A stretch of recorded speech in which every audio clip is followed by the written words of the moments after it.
Nú ætlum ég að sýna þér hvernig við getum reiknað vexti í nokkur ár á mjög einfaldan hátt. Við byrjum reyndar að skoða flóknuleiðina og svo kannski aðeins minna flókin leið og svo ætlum ég að sýna þér einföldustu leiðina. Segjum svo ég sé með 1000 krónur og ég ætla að leggja í banka og það er 8% vextir. Þá margfaldi ég með 1,08 því ég ætla að bæta 8% ofan á 1000 kallinn. Þá á ég eftir 1 ár 1080 krónur.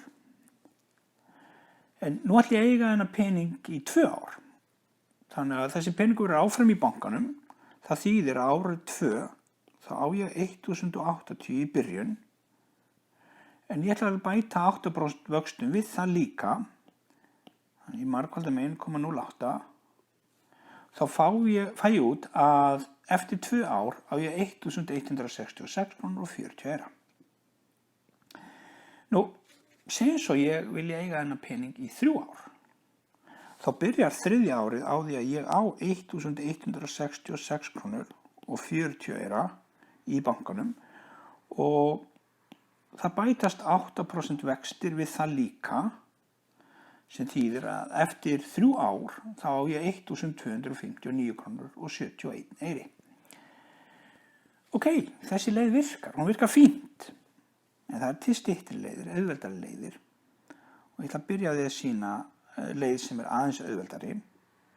Ég gæti tekið 1000 kallinn og margfaldan með 1,08 þá náttúrulega fæ ég út 1000 krónurnar og 1080 krónur. Ég ætla að laga þetta hérna.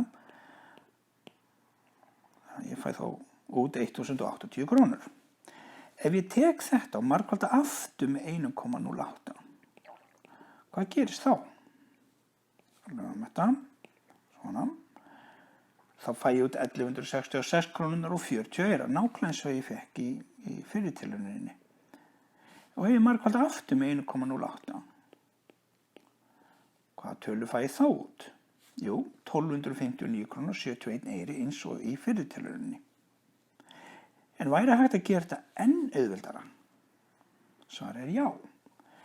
Því sjáðu, ég er með 1000 kallinn í byrjun og ég er að margfalda með 1,08 þrisvar sinnum.